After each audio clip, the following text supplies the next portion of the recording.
What's up, everybody? Continuing in our conversation around colleges. This time, we're going to talk about those quote unquote elite colleges and who got access and why or why not on the other side.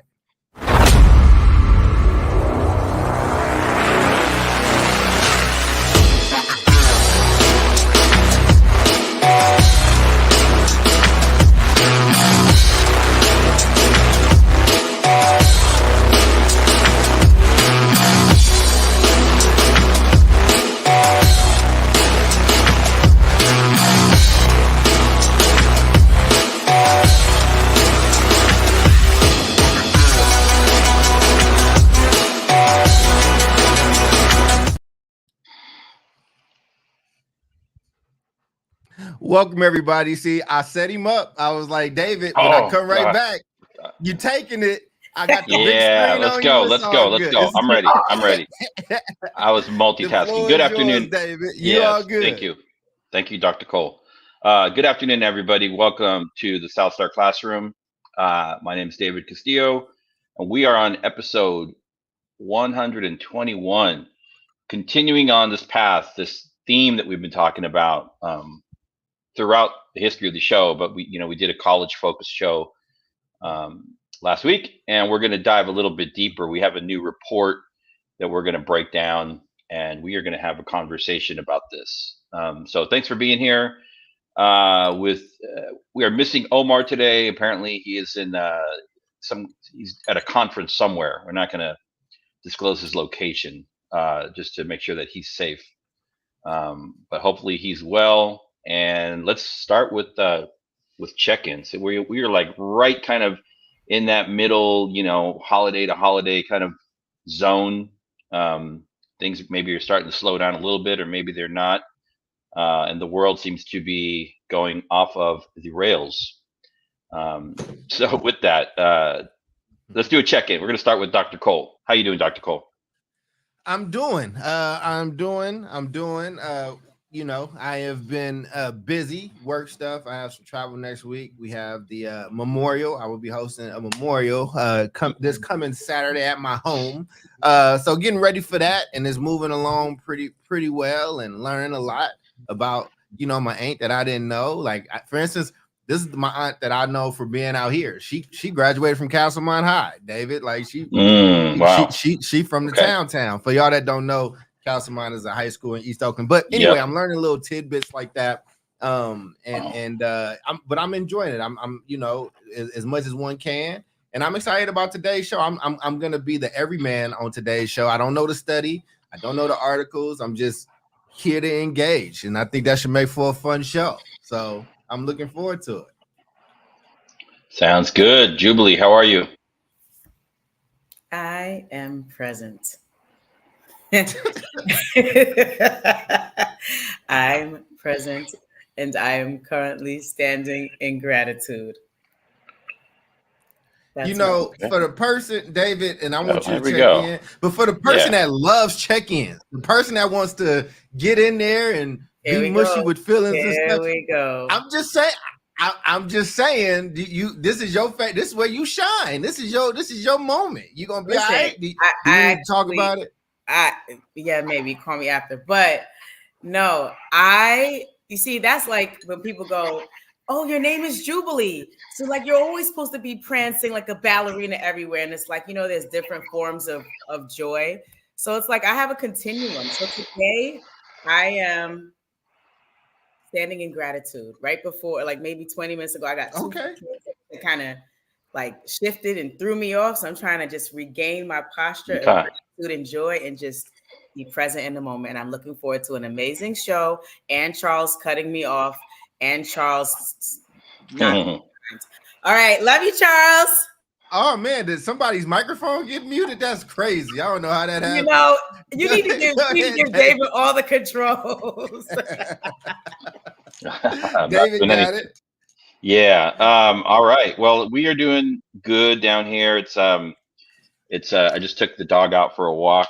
Got a little workout in, and it's like 80 degrees. It's kind of ridiculous. But trying to get to that holiday spirit. putting like Yeah, that's real ridiculous. putting terrible. sunscreen on. Yeah, We feel so bad for you, man. You know what we had Yeah. this morning? We had snow flurries. It was great. It was, the snow it was No all idea what covered that in is. white. And then it Yeah. rained, so all the snow went away. But so now it's just ice and slush. It's great. Yeah. And I have a puff vest on in the house, but you're gonna be okay, 80 degrees person, because we feel very bad for you. We'll be okay. We'll be okay. All right. Before the show at our pregame kind of check-in, I was sharing with Jubilee and Charles. The school that we're at down here, my son is in the 8th grade, and it's a very big school. It's like 1,500 students at a middle school, which I think is just on paper is kind of not a good idea. Maybe in theory as well, but it's been a pretty good experience. Now he's in his 3rd year there, but there's definitely, I think there's fights, violence happens in schools, right? It comes in from the community. It comes in. A lot of it is like I think a lot of the violence that we see in schools now is the result of still kids emerging from a couple of years of being shuttered at home, and like kind of that lack of socialization and other things that come along with it. And then you tag on to it the social media stuff. Fortunately, like my son is not yet on social media, so he's kind of has blinders on, where other kids are, they're on all the apps, and that's where stuff starts, and then it ends up at school, right? And so I think yesterday they had like 5 physical altercations at his school, and I was like, okay, I'm waiting to receive an email from the school about this. There's no way this can just like skate on by. And fortunately, they did send a message out. But unfortunately, and they've since clarified, they did say that they were going to be partnering with the local county sheriff department. And I'm just like, I think it's a school culture issue, right? Having police on your campus is not going to prevent fights. The fights will probably still happen. Then you'll just have young people getting arrested. Police are not trained to deal with adolescents, even though they might say they are. But they retracted that part, and after getting some people involved, said that they were going to only be engaging with them for some of the online out of school activity. So that's good, and hopefully today was a better day. But it took me back to like my time. So I was actually working in schools when MySpace first came out. Right, I'm a dinosaur, and so we had to deal with that like head on. We didn't really know how to. We figured out how to address it, but this is like back in whenever MySpace came out. We would have like fights on campus, and we're like, how did this happen? How does a fight happen like before school? Because there's all this like online beef, and the kids come, they're ready for it, right? It's nothing that happens at school. It's like it's all set up. People know. And eventually, we got pretty smart about talking with kids and their social media profiles. And, we didn't violate any confidentiality, but sometimes, we'd see a social media account and we bring the parents in and have the parents look over the information. And it's like, you say that your child is not involved in gangs, yet here is their MySpace page that's dripping in red or dripping in blue, right? Meaning they're either a norteño or a sureño, right? Like a lot of like online gang activity that then shows up to the school. It was a whole new world for us. So point being, I hope that schools are better. I know that most schools are likely better equipped to deal with those things now, but it's like one of the issues with social media. Even if kids don't have schools and phones in school, all that social media stuff still exists before and after, and it can cause a lot of problems during the school day. So, a note to parents out there is to, as long as your children are minors, you got to monitor their online activity. Yeah. Well, all just aside, I hope everything works out, man. I think that, that's, I went to, like I was telling you, I went to Westlake Junior High, and it was all kind of fights, and police be up there, and all kind of stuff was happening, and it was, it was the Wild Wild West. So we'll see how it goes. What would the police do? What would the police do when they came up? Like, what was it? What would a typical? Well, I would say, like, people didn't do as much when they knew that the police was there, that they were coming, but they would just go somewhere off campus after school, or something would happen and we all knew where the spot was. And I mean, we was in full transparency, we was running towards those fights and kind of trying to see what was happening. And we had a very athletic vice principal who was, I think his name was Mr. O'Leary. He would just you just see that brother running. If he running somewhere, it's a fight. So I don't know how much instructional coaching principal. Or I don't know why he went to college for instructional stuff, because all his job was to break up fights. So but I mean, it's you've worked in schools and dynamic. Jubilee's worked in schools, and so we know, like, they don't teach this to you in admin training. They should. But there's a particular way that you learn to move physically in a school when there is an emergency, right? Even if there's like a fire or something, the principal should never run, but the principal needs to, be able to like walk very quickly without, showing the appearance of any kind of panic. It's an art form, right? Yeah. Unless a kid getting suplexed on his head, but yes, yes. I'm sure Jubilee's done that. Jubilee's done that walk before. Yeah, listen, that quick walk. You're like, I don't remember. I know that I restrained children when I was pregnant, like very pregnant. So I had to do what I had to do to protect myself and to protect, it depends on, on them walkie-talkies, depends on how the call comes in. If it sounds like people dying, I'm going to do more than skip to my loo. I'm going to run to get to the classroom. So I think I did a mixture. I think I ran, hopped, I skipped. I used my voice, my Black mom voice, because that works in schools. Hey, stop that! Get him off that wall! Give him back his pants, like whatever. It's a mixture. I've never. Let me not say never. There's probably been one school that I've worked in, either taught in or led in, that didn't really have many fights, but the school population was, a bit smaller, and there were way more adults. So when that ratio changes, but for my whole career, I have broken up tons of fights. I have gotten injured. I got spat on, broken. Listen, and I still came back, so I chose to go back and teach and lead where I was raised, on purpose. So I knew what I was doing. This last comment, and we'll move on to the topic, although it's related. The last school fight that I broke up in a high school was probably only like 4 years ago. And it was definitely, 4 years ago, it's like kids are filming it, right? So the kids were sending me clips. They're like, hey, here's a clip of, like, now I'm on social media stopping a fight. I think somebody hit me in the head and whatever. I'm like in the mix, maybe we'll watch those videos in a future show. maybe.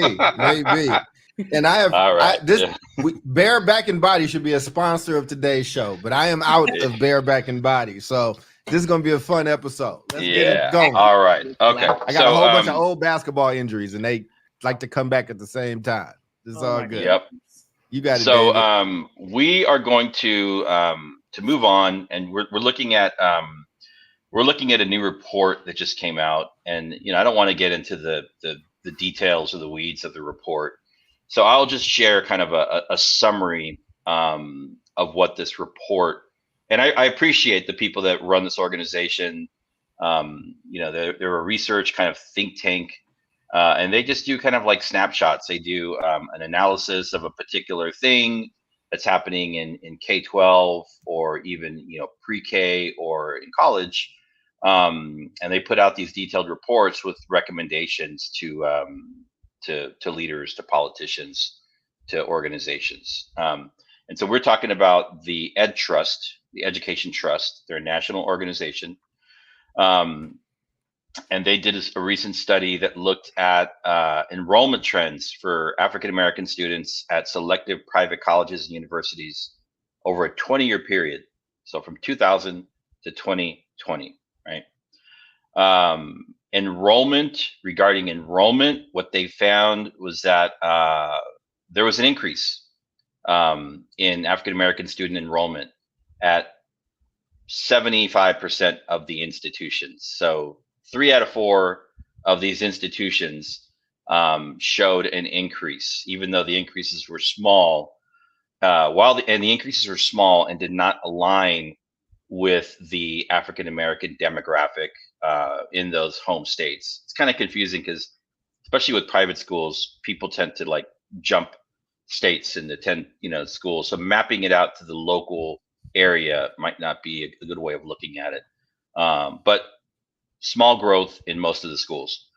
The report also shows a consistent underrepresentation of African American students at these colleges, especially concerning given the bans on affirmative action that we talked about here in California, Prop 209. Let's see what else. The report also stresses that increasing racial and ethnic diversity on campuses leads to a better racial climate and enhances student success, right?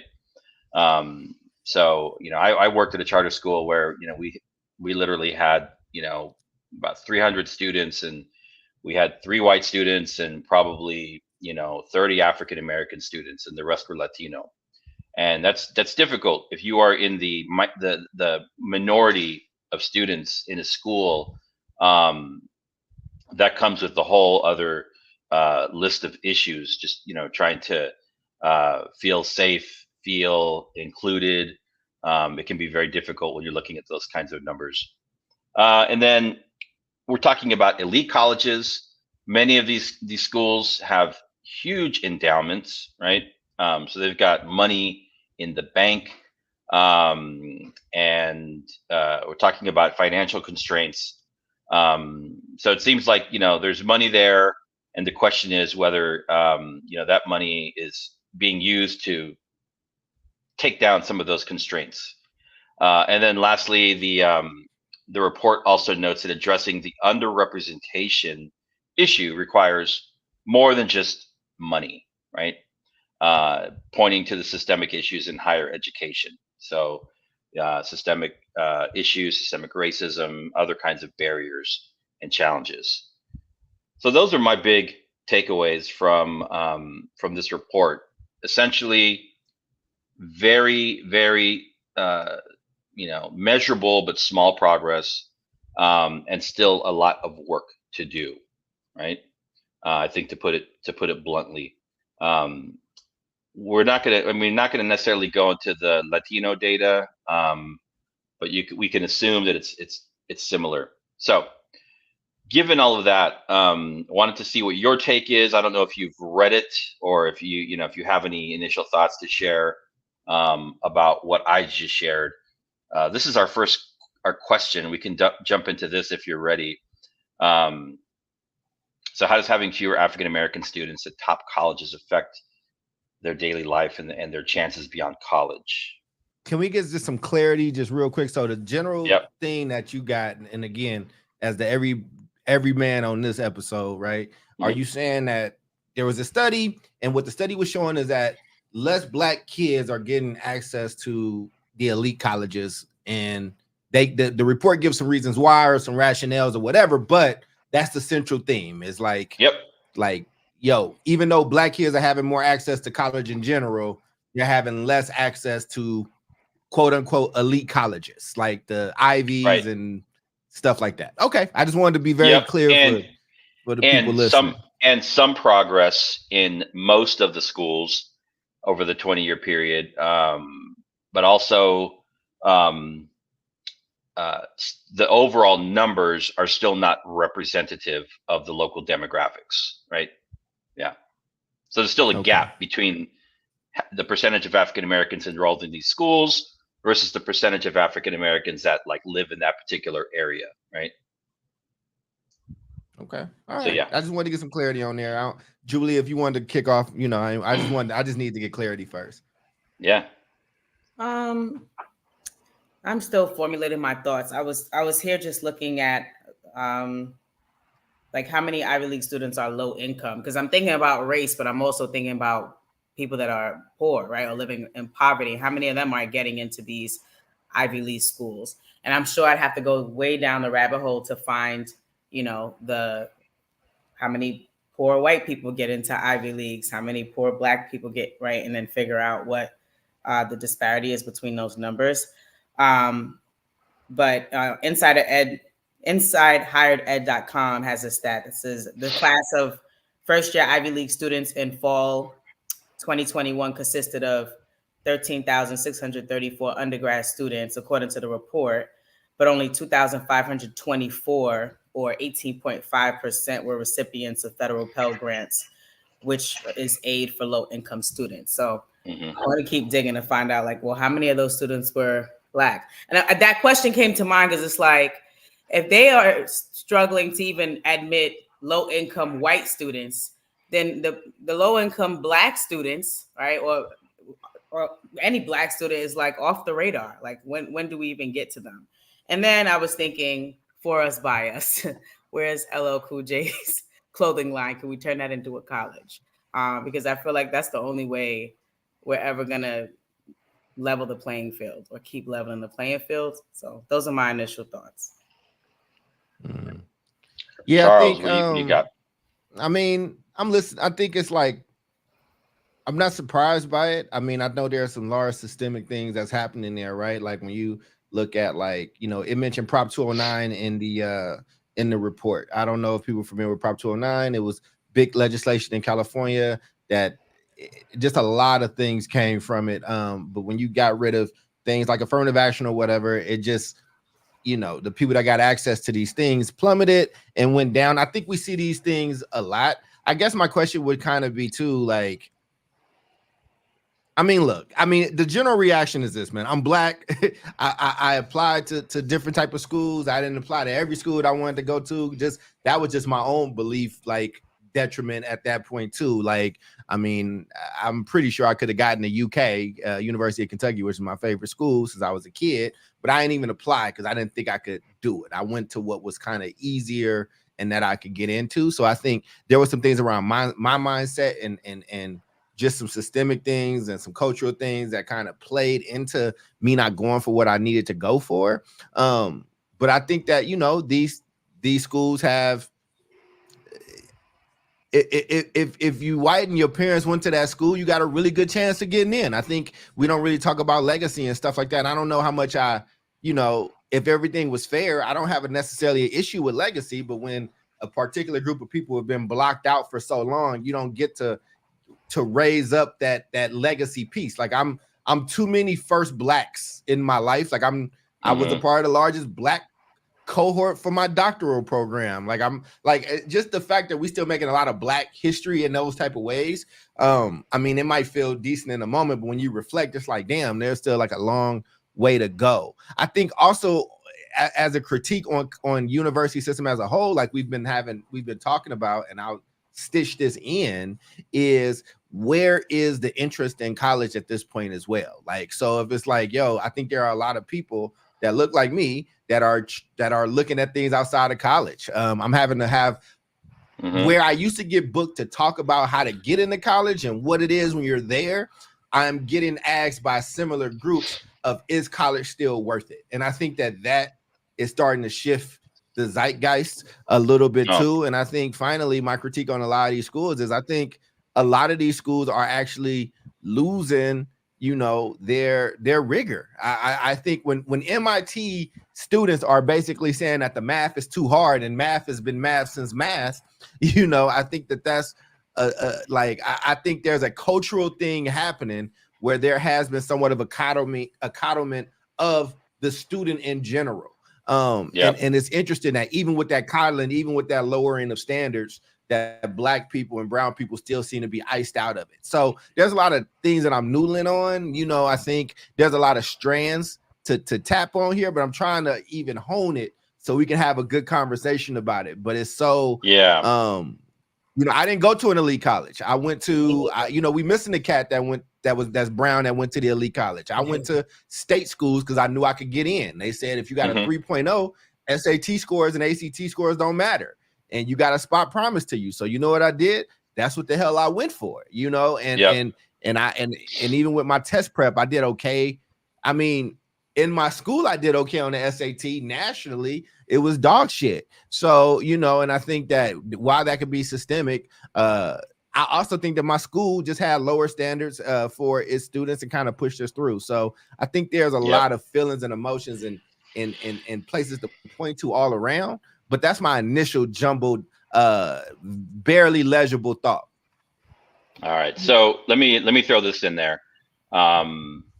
So we've talked. Did you get your thoughts? I don't know if you gave yours at all.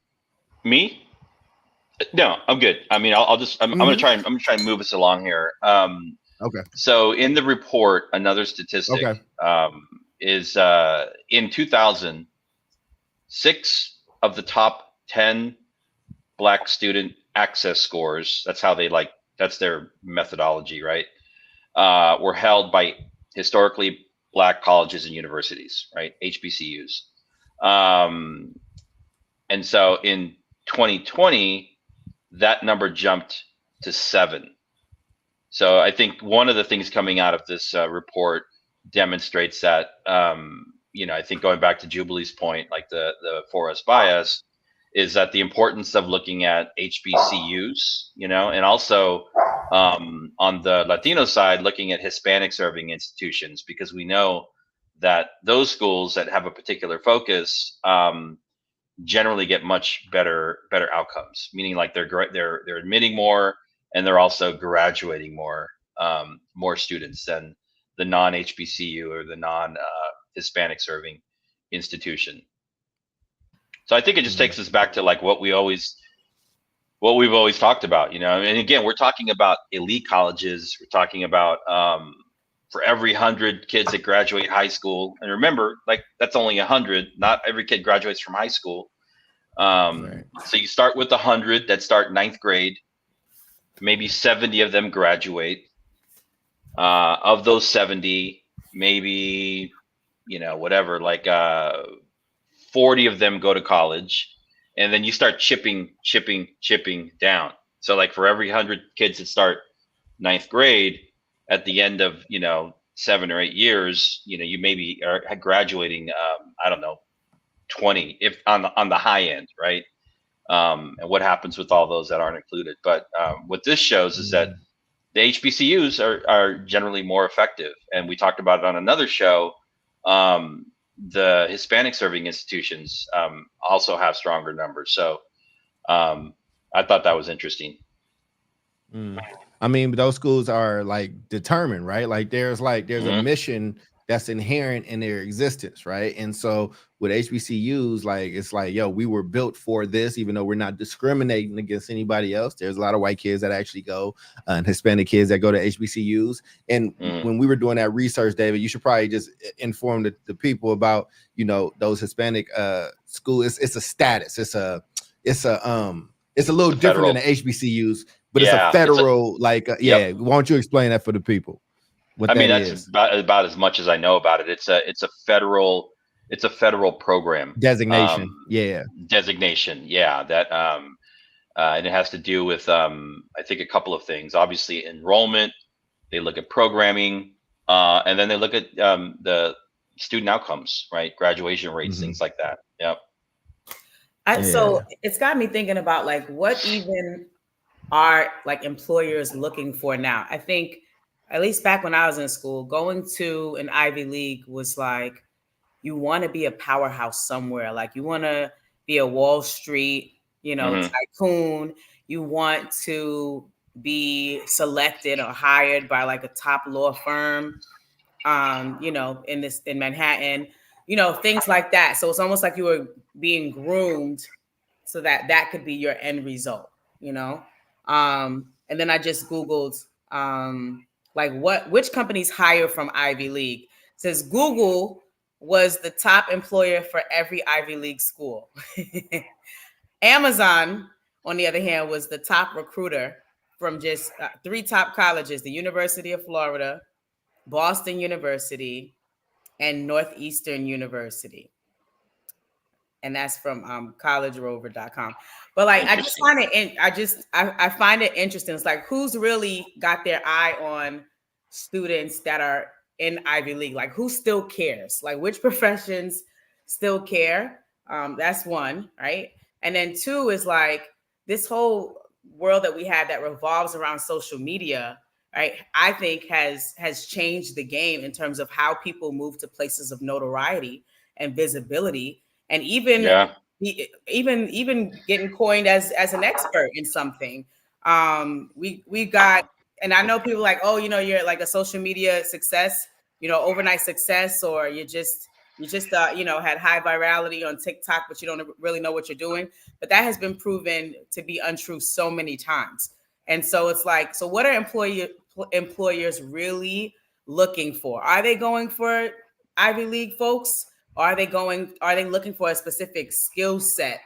And if you've got that plus a college degree, it don't matter if you went to a state college or Ivy League. If you got that skill set and you can help us, raise our bottom line, we're hiring you, and we do not care. It's just my question. Yeah, I mean, the world has definitely changed. And I think the way that I think it's interesting too, Charles. I mean, you're saying the people that you have historically partnered with and worked with and gone and engaged with young people and in other organizations, like what they're asking you to come in and do is like different, right?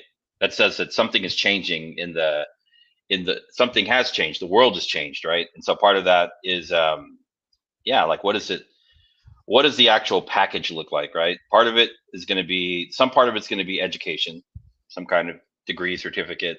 But then there's this whole other way of like moving into the world and kind of being validated. I mean, I think social media can be a positive force if it's used appropriately. And the resume, I think, is, the resumes already look different, but I think in the next 5 years, they're going to look incredibly different. I think employers are, Jubilee's right.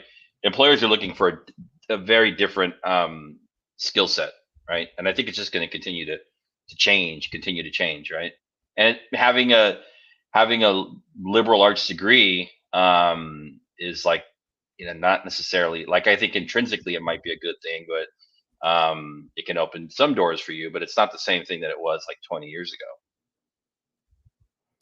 Yeah, I mean, even to what you were just saying, Jubilee, I just wrote down liberal arts, and that's what I think that a lot of things are watering down. I think that we have to be talking about what type of jobs and in what areas, right? Because I still think that if you're doing like a hard science, if you're doing like math, if you have like a hardcore STEM type of career, I do think that those names still carry a lot of weight. You know what I mean? I actually think that like I know it does. You know what I'm saying? I think even with me having a doctorate, it's different to have a doctorate from San Francisco State in education leadership versus like having that same degree from Princeton or from Harvard, and how you kind of get looked at and how you get, brought in. But I think the other thing, like, I think this question makes us ask a lot of questions. I think Julie and I both are kind of doing that. I think the other thing to point out, and we didn't go into Latino, Latinx,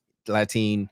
I don't want to offend nobody, or Hispanic. I do think that brown population is growing. Brown population is growing while Black population is staying stagnant and less concentrated. What do I mean by that? When I was a student in Oakland in junior high, as the time that we were talking about, when David was teaching and still in the classroom and running schools there, it was a Black majority city. There was a concentration of Black students. Now, there hasn't been a drop in Black people in the country, but they are now more spread out. I was a part of that great Negro migration from Oakland to Stockton, or, there's no centers like that. And I think Brown is actually going the opposite way. I think now Oakland is becoming a majority Brown city, in this country will be a majority Brown country. I think you got to talk about that stuff, because I think it's like, okay, where we used to placate to certain groups, or we felt like we had to reckon with certain groups. I think white people are preparing for the proliferation of brown people. And I think that Brown is so diverse and there's so many that there don't have to be a singularly like voting block either, right? So you see a lot of variance in like there's brown Democrats, there's brown Republicans, there's brown independents. Whereas in the Black community, you're starting to see that, and especially if you look at Chicago right now with this migrant situation, which we should probably talk about at some point because it's happening in real time.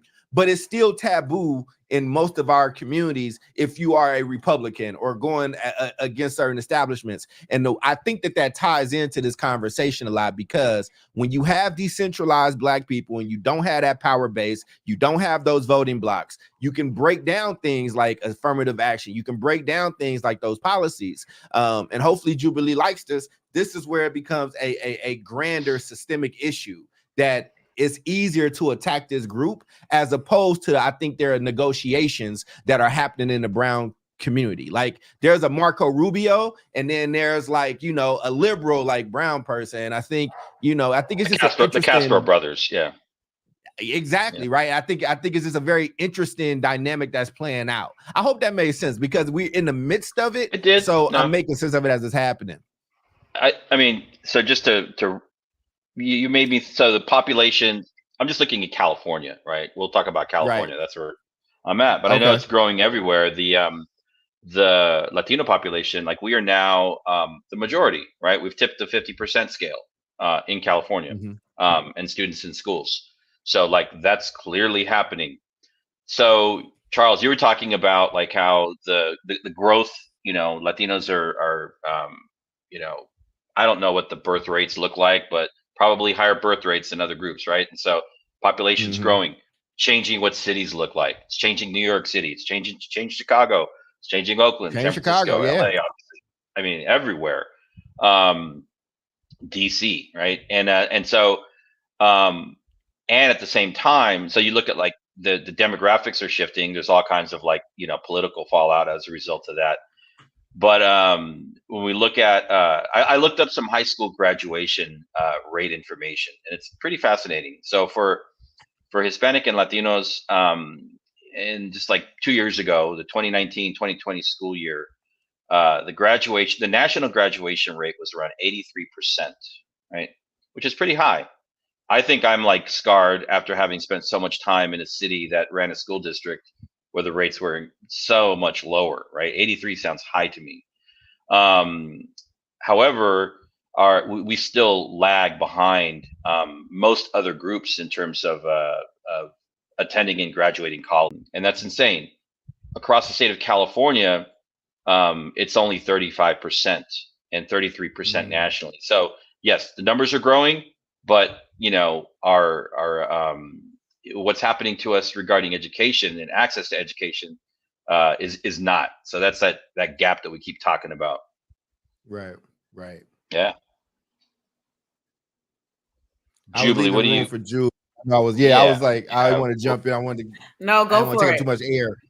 No, go for it. I mean, I think again, like I think that's just a good point. I think that there are groups that are dwindling. I think the white population is thinning, and it's thinning in a lot of different places. And I think that when you can decentralize, like it's interesting that the report is called Segregation Forever. What is segregation, right? It's like, you know, at one point it made sense to segregate and put all these Black people in one spot.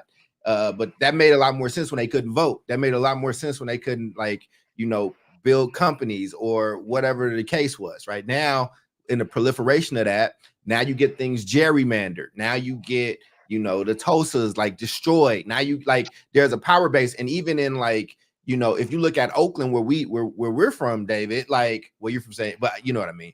Like West Oakland used to be District 3. It was District 3, and it's like that's a lot of Black people at that time. That was the last like Black section. So you know what we got to do? We got to add Adams Point, which is like a larger white population, a younger population, or it's either white or young people of color. So you don't have that Black voting block. And I just think that there has to be, because our numbers are so small, because we only dance in between that 12 and 14% number, we have to move more as a block than other groups do.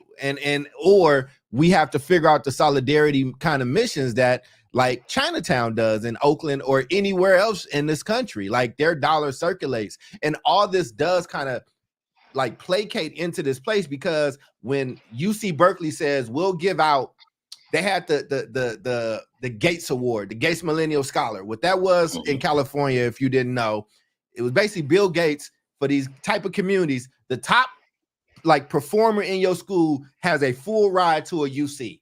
You know what I mean? And it's like, so it looks like there's this progress in Black students getting into UC Berkeley and UC Davis, but it's really just one. Like it's truly just one. And we took these notions to be progress when progress wasn't truly happening. It was, we're gonna let in a few people.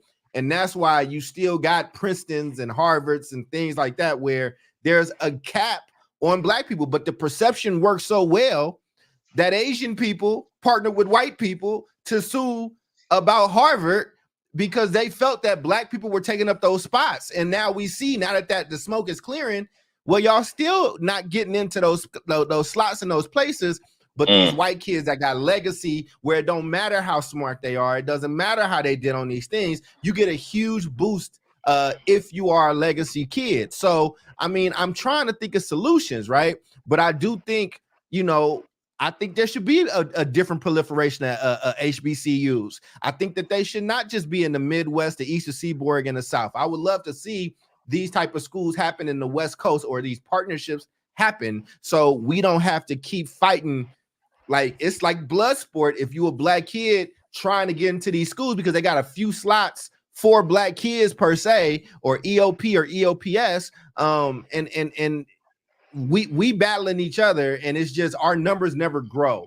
And I think that that's just, you know, so when you ask this question, it's like, well, man, I do think it still means a lot for these top private colleges. I do think that it still carries some type of pride and prestige. I do think that you know, it hasn't lost all its cultural clout yet, you know what I mean? And hopefully it doesn't, because I actually am somebody who believes in higher education. I believe in the exchange of ideas at a top level, especially now in a world where social media is so proliferated that it's hard to find truth in anything. So if we don't have institutions that's at least teaching kids how to think critically, I think we're doomed.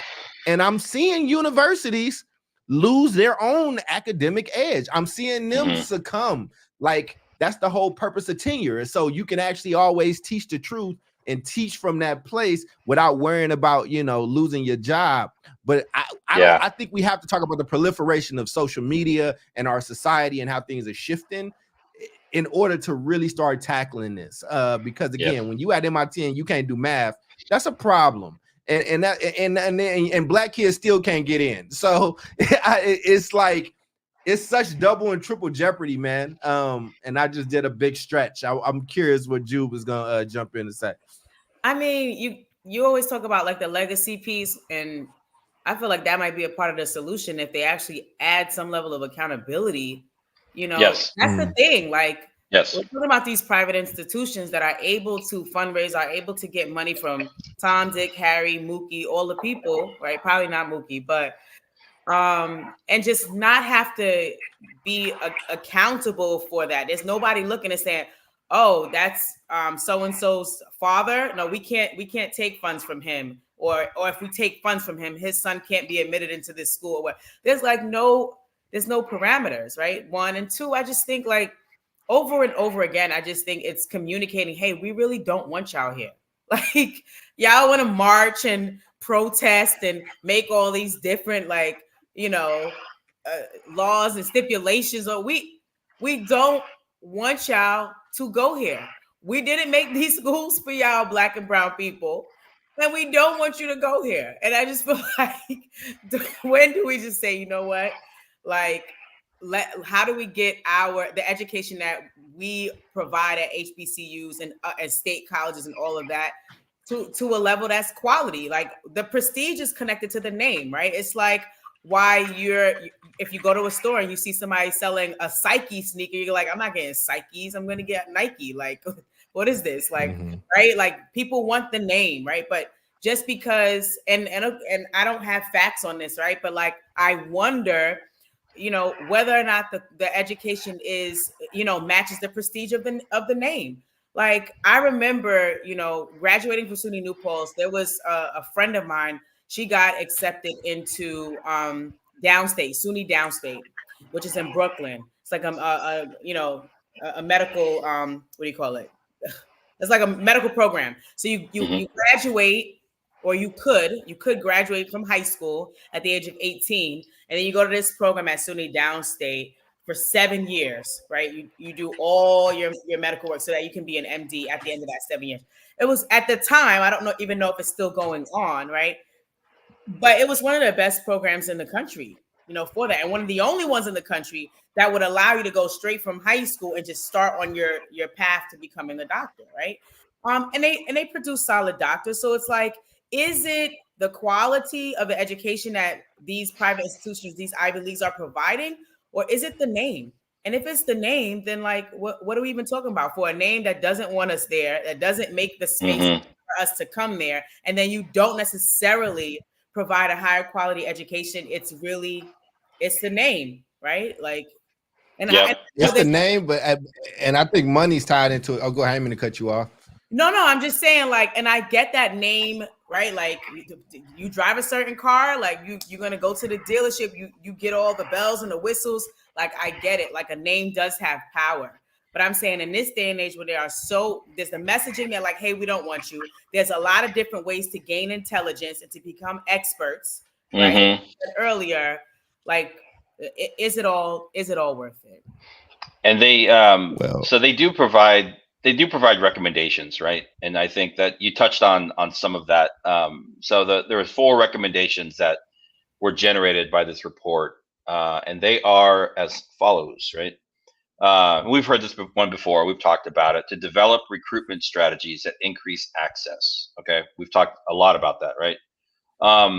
Assess and improve campus racial climates, right? So doing the work of making sure that these colleges and universities, their environments are inclusive. And I would say not just around issues of race, but even thought, right? It does feel like, and I've experienced this. I've attended many colleges that felt more like indoctrination versus like objective critical thinking education, right? And then the last 2 are and we're talking about private schools here, leveraging federal accountability. So if they're getting federal money, there can be some kind of exchange in terms of accountability for how the schools are recruiting students, admitting students, and graduating students. And then also increasing accountability from the accreditors. And there are organizations that accredit public universities and private universities. They basically give them the stamp. You've gotten your stamp from this state or this regional or this national organization. It gives you credibility, right? And so is there a world where we can increase accountability there and put some pressure on schools to change some of these numbers? That's what came out of the report. Yeah. So as I'm looking, I was just like, because I think a lot of this is money. And we talk about it's a lot of it's money, right? So let's the most recognizable, let's just say, as far as HBCU go, Howard is probably the most recognizable HBCU. I know, sorry, Hampton people, I'll do your numbers too. They have an endowment at Howard of $865.3 million. Hampton has $400 million. That's their endowment, right? Stanford's endowment is $36.5 billion. Like let's look at Harvard's. Harvard's endowment is $53.2 billion. Wow. Let's Princeton's is $37.7 billion. Like, let's just people, I don't think people understand the difference between a million and a billion. Like that, it is a drop in the bucket. It is a Hampton's and Howard's endowment combined is a rounding error that somebody probably wouldn't even go to jail for. They probably wouldn't even recognize. It'll just be like taxes would just be like, well, it was a rounding error. Like the money, like, and then not to do this. I don't like being this guy, but I'm gonna have fun being this guy. But where does Both this of them money schools come is built from? up on slavery, but Exactly. slave labor. Yeah. Like, so when we really want to talk about it, I'm gonna just stop there while we still got a show. And you know what I'm saying? Because I don't need my Well, skeletons I being mean, dug Talk up about it, and me brother. getting canceled. yeah, it's a lot. I mean, I'm that's just the saying. dollar amounts are It's true. huge, and they come from generations and generations and generations of accumulated wealth, right? That ultimately is tied back to slavery, Free right? labor. Yeah, exactly. Right. Yeah. The old boys club. It's Yeah, to me, man. it's like you That's you all building it a is. country club. That's all it is. Oh my goodness. Yeah. We built it for us, and we want to keep it that way, and we're gonna keep it that way because when these people graduate, they're gonna give us this endowment money, and we're gonna continue to employ this whole legacy piece and let our people in. And when they get into their different, you know, whether they go into medicine, whether they go into law, whether they go into media, whether they go into tech, we're gonna always have people in those places calling the shots, and it's going to be this cycle that continues over and over again until the rapture. It's crazy. I mean, it's just like I said. I think there's a deeper conversation. I'm gonna have to tweet that. Like those numbers. I mean, that is astronomical. And now that makes me even give these schools even more props, right? Like HBCUs are responsible for more than 50% of all the professional Black jobs and careers in the country. Like when you understand, it's like, yo, like, so now like the anomaly of me being a Cal State Hayward and then San Francisco State graduate and being able to be in this force, right? Like, there's so many things that's working against you in that way. There's so many things that's there. And I mean, let's look at UC Berkeley. UC Berkeley, which is a public university, their endowment is 23 point. It's a meager $23 billion. You know what I'm saying? Like, so it's just, I think it's just very interesting. Like we can have these philosophical conversations and things like that. But if you really want to know, look at people's budgets, like look at their spreadsheets. Like, and for y'all that don't know, that's not familiar, endowments is after money shit. I call it after shit. It's after everything is taken care of, the pot of money that we can just like have to build on our legacy and just save up. We might do some scholarships or something.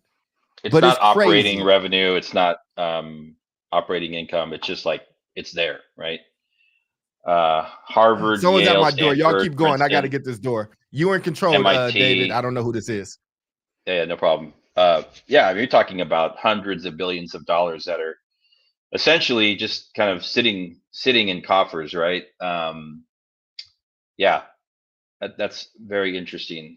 You add all that together, and it kind of takes us back to the root of the problem that we're talking about today, right? Yep. Yeah. Excellent. All right. So Charles is checking. Do you have any other thoughts on the topic before we kind of transition to closing thoughts?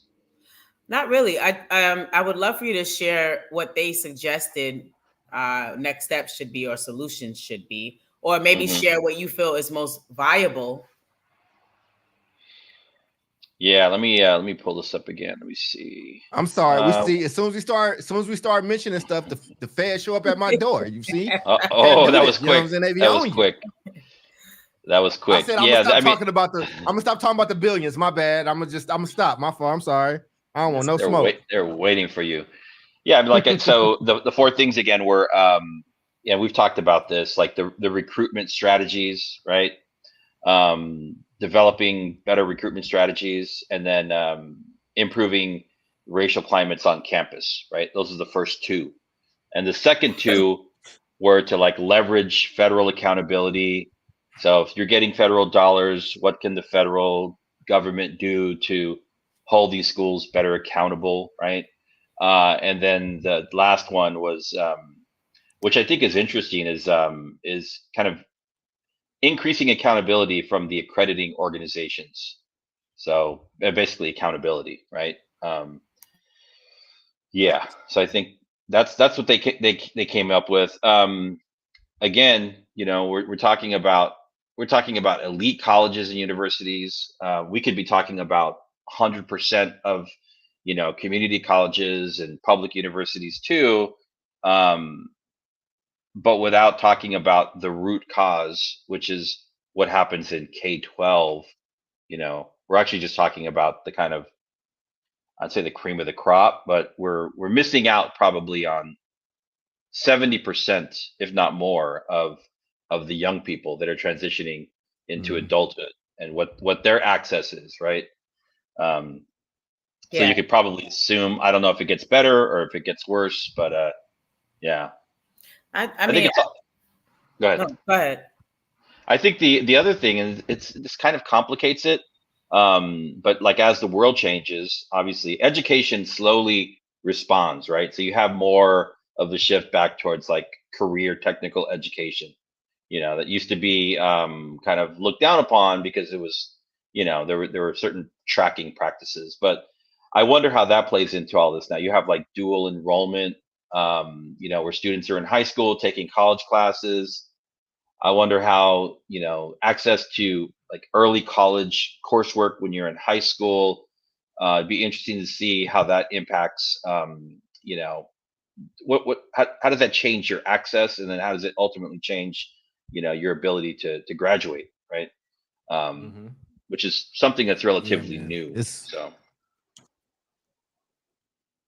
Yeah. it's I interesting mean, and it's I think complicated. one just good topic, man. I think it's a layered, multi-layered just conversation with things. And listen, when you got me and Jubilee locking arms and busting through the door together on it, it's bigger than Nino Brown. It's bigger than Nino Brown. I need and I really wish we had Omar, because Omar it's like, these your people. Oh, we just, Yeah. the good thing when you got friends that went to the Ivies and these schools, like they just gotta take it. Like, you know what I'm saying? It just gotta be like, yeah, I guess so. You know what I'm saying? But nah, man, I don't know exactly what the solution is, but I do think I'm just gonna lean into, here's the information, do what you will with it. Like understanding that huge chasm in, like, endowment money, and that's a lot of money for an HBCU to have an endowment of.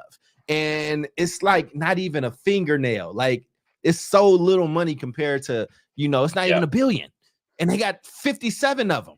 And I just think that but what do we want to do as a people, and how are we going to come together? And I'm just talking to my Black people right now, man. Like, there's a big chasm in the Black community, whether you are foundational Black or you are from an immigrant family or whatever the case is. And I'm just telling you, man, like, I hear that and I get it, I understand, but like, we just don't have them type of numbers to play them type of games. And right now we still got to be a united Block, and I don't think we are right now.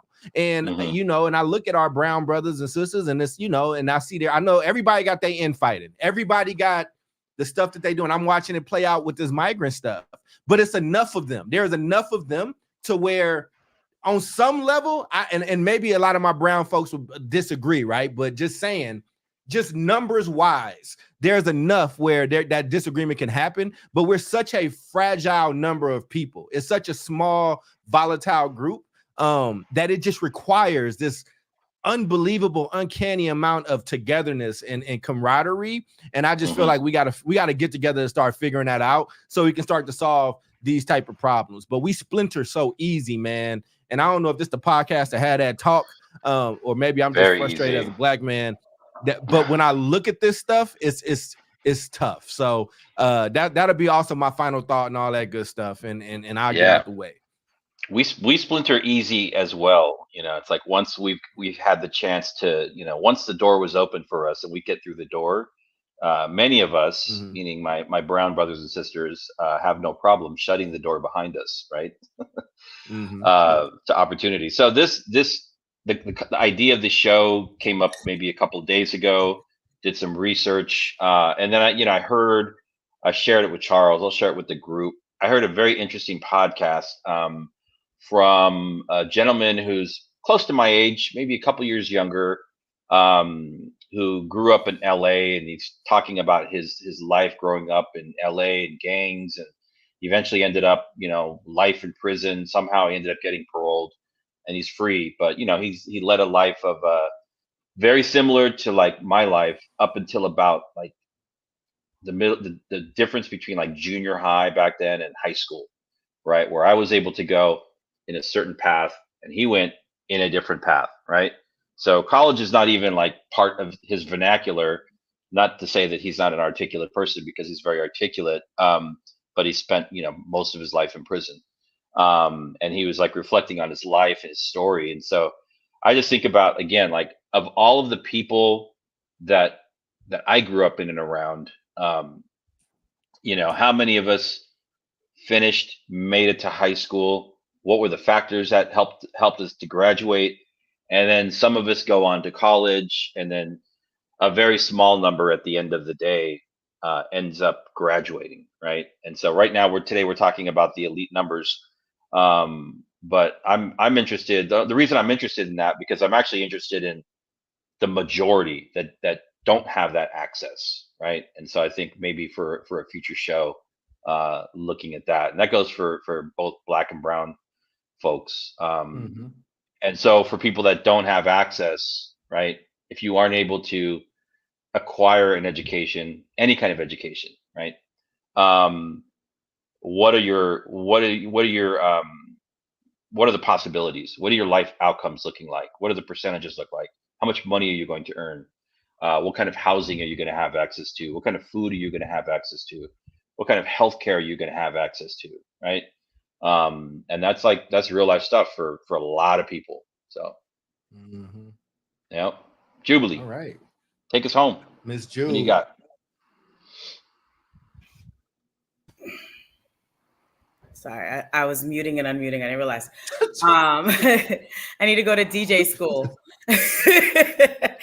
America has a heart problem, man. Like that's what I think. I think it's all about money. I think the reason, like, if they have a heart problem. They got congestive heart failure, whatever it is. And that is why the money, is not used in ways that, propel true diversity and equity. Like, if these schools really wanted to, have more diverse populations, demographics, if they wanted to change the recruitment policies, they could well do so. They don't even have any like real limitations. But I think the reason they don't is because there's not a desire to. There is a mission that they have. There's a population that they're after. And they use the money to get to that population and to accomplish that mission, to keep their schools looking the way they do, to push out, the graduates that they do, to take the careers that they have. And that's that. And the money aligns with their values, and the values do not align with diversity and true equity. That's one. Two, this generation, I am not afraid for them, honestly. This generation, they can spend 12 hours on TikTok studying from other TikTokers how to moonwalk, figure out what is the formula that will get you on a plane from Egypt to the moon. Like, this generation will study to become experts, like, at something. We look at what they study, like, what are y'all even doing? And who cares how long you can like hold a straw in your nose and not die? We don't care, right? But this generation is, to me, they're on the cutting edge of a lot of developments, a lot of inventions and all of that, because they have this willingness to just try new things fearlessly. Right. And so I don't know. I think college has to be a part of, their lives in some ways, depending on the professions, like Charles said earlier. But I also think they're going to be responsible for a lot of breakthroughs and ways in which we do things without it. And so to the Ivy Leagues that don't want to, incorporate Black and brown people, like, screw y'all. To the HBCUs that welcome us, we love you. And as a Black person who plans to be a multimillionaire one day, I know where I would be putting my money to support, Black and brown people getting college educations. Boom. All right. Well, thank you for that. That was a good wrap up. Okay, we are at the end. Thank you for joining us today. South Star Classroom Podcast, episode 121. We missed you, Omar, and we will see everybody next week. Thank you very much. Have a good